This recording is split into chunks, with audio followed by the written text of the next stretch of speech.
అందరికీ హలో అండి. ఈ వీడియోలో chicken leg piece fry recipe చూద్దాము. షాలో ఫ్రై అండి, డీప్ ఫ్రై కాదు. ముందుగా 4 లెగ్ పీసులు తీసుకున్నాను. దానికైతే 1 టేబుల్ స్పూన్ కారము, 1 టీ స్పూన్ ఉప్పు, 1 టీ స్పూన్ ధనియాల పొడి, 1 నిమ్మకాయ, 1 టీ స్పూన్ చికెన్ మసాలా, పావు టీ స్పూన్ జీలకర్ర పొడి, అర టీ స్పూన్ గరం మసాలా, పావు టీ స్పూన్ పసుపు, 1 టీ స్పూన్ అల్లం వెల్లుల్లి పేస్ట్. ఈ మసాలాలన్నీ తీసుకోవాలి. మీకు కావాలంటే అర టీ స్పూన్ చాట్ మసాలా కూడా తీసుకోవచ్చు. ఇప్పుడు నిమ్మకాయని రసం తీసుకోవాలి.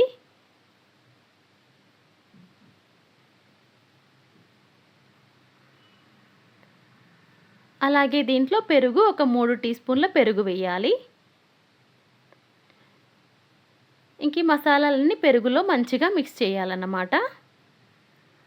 మరి గట్టిగా అయ్యింది అనిపిస్తే ఇంకో టీ స్పూన్ పెరుగు కానీ నీళ్లు కానీ వేసి మంచిగా కలుపుకోవాలి. మసాలా మరి గట్టిగా ఉండకూడదు. ఇప్పుడు ఘాట్లు పెట్టుకున్న చికెన్ లెగ్ పీసులకి ఈ మసాలా అయితే మంచిగా పట్టించుకోవాలి. ఘాట్లు పెట్టాం కదా, దాంట్లోకి మంచిగా ప్రెస్ చేసుకుంటూ మసాలాని మంచిగా పట్టించండి. ఎక్కువ టైం ఉంటే ఓవర్ నైట్ మ్యారినేట్ చేయండి. లేదంటే కనీసం ఒక 3-4 గంటలైనా మనము మూత పెట్టేసి ఫ్రిడ్జ్లో పెట్టుకుంటే ముక్కకి ఉప్పు కారం అనేది మంచిగా పట్టుకుంటుంది. నేనైతే ఒక 4-5 గంటల పాటు మ్యారినేట్ చేశాను. ఇంక ఇప్పుడైతే ఫ్రై చేద్దాము. Shallow fry.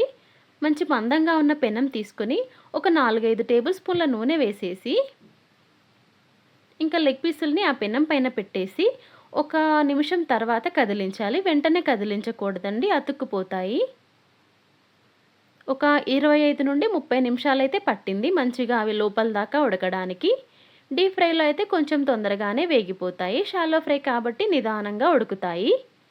హైలో పెట్టకూడదండి మంట. మీడియం టు లో ఫ్లేమ్ సెట్ చేసుకుంటూ 2 వైపులు తిప్పుకుంటూ మంచిగా కాల్చుకోవాలి. ఇంకా ఎక్స్ట్రా ఆయిల్ అయితే ఏమీ పట్టలేదండి. ముందు తీసుకున్న నూనెలోనే మొత్తం సరిపోయింది. ఇంకా బాగా ఉడుకుతూ చివరి స్టేజ్కి వస్తుంటే మనకి ఆయిల్ కూడా రిలీజ్ అవుతూ ఉంటుంది.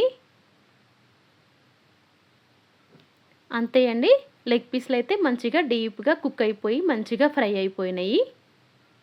ఇలా నిదానంగా దగ్గరుండి 2 వైపులు తిప్పుకుంటూ ఫ్రై చేసుకుంటే చికెన్ లెగ్ పీస్ అయితే రెడీ అయిపోయింది ఫ్రై.